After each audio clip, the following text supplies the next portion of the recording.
guys, welcome to my channel. Today we are reviewing the 2025 movie Companion. I'm your companion. Yes, you are, buddy, but not like in this movie. Companion is a horror sci-fi that was released on January 31st, 2025. It stars Sophie Thatcher and Jack Quaid. I know Sophie Thatcher from the 2023 movie The Boogeyman and in last year's Heretic.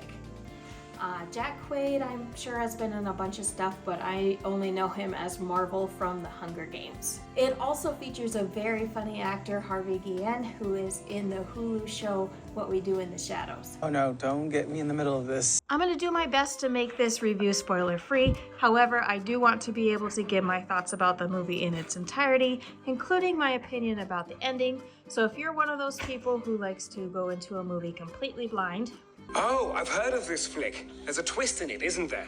then maybe go watch the movie before you finish this review. Thank you.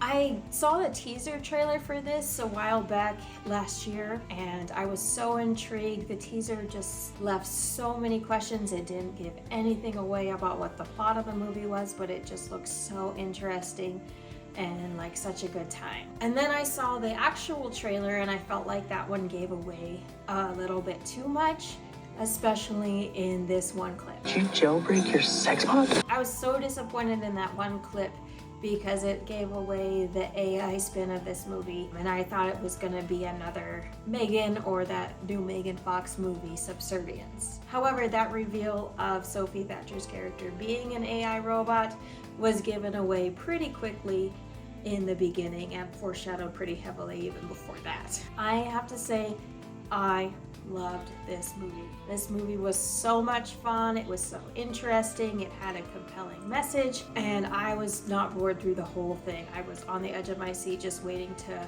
figure out what was going to happen. Sophie Thatcher does a wonderful job of playing an AI in her stiff movements and the way she reacts to things. It gives away kind of that uncanny valley. She's not quite human. On the flip side of that, Jack Quaid is such a good antagonist to Sophie Thatcher's protagonist. He is charming, he's funny, he seems like just a sweet, genuine guy. And when the reveal happens and it flips, he does such a good job of maintaining that nice guy persona while also just being a horrible misogynist, incel type. I feel like he's very well cast in this because he is a good looking guy, but he has that boy next door look to him. He's not like the typical Hollywood handsome heartthrob that you would feel like could get away with anything and just kind of gets what he wants. He seems like the type of guy that would have to be genuine, would have to put in work. It does such a good job of feeling so real that this could be a guy that you'd meet in the grocery store and you'd really like, and it would be too late till you found out that he was not the person that he seems to be. There's also a great side couple who happen to be a gay couple. Their love story is so sweet. It's not over the top, it's not a caricature of a gay couple. They're just really genuinely in love and you really feel for them, you really root for them. They're kind of the opposite of Sophie Thatcher and Jack Quaid's characters in that they portray the type of connection and love that the two people are supposed to have. A lot of times I feel like when you have gay couples in movies, even recently, they're kind of either caricatures or they're disposable. I feel like this movie doesn't do that. It really holds their relationship in high regard, and it's just a great example of a real loving relationship. This movie, like I said, it gives away that AI twist very quickly in the beginning, but through the rest of the movie it just makes all these twists and turns. New things are revealed. It keeps you on the edge of your seat. It keeps you guessing. You don't know what's going to come next.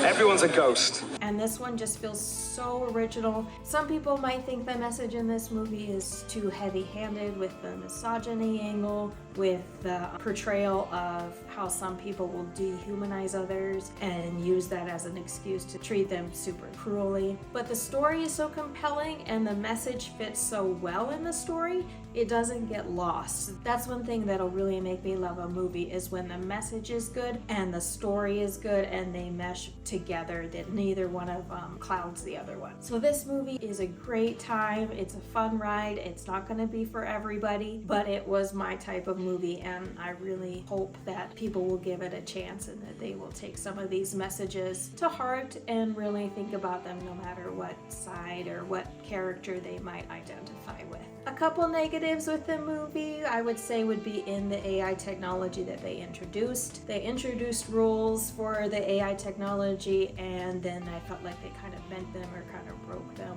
when it was convenient for the plot. They also established the things that Sophie Thatcher could do and she couldn't do when she was being controlled by her owner, basically, and then it kind of was murky on what stuff he messed with, what stuff was kind of built into her system, what things would limit her, what things would expand her capabilities, and it felt like her limitations and her lack thereof kind of varied through the movie for what was needed and not so much what they had already established. Perhaps on a rewatch they would make more sense. I would understand the technology a little better, but on a first watch I did notice that if you're going to introduce AI technology, then you gotta follow your rules. Anyway, I hope you will give it a chance. It is an exciting movie just in the story, so if you don't really care about the messages and stuff, I think you'd still have a fun time just with the story and with the action that happens, and it's actually quite gory as well. I was kind of surprised. I didn't really look at the rating. I think I kind of just assumed it was a PG-13, but it is definitely an R, and it definitely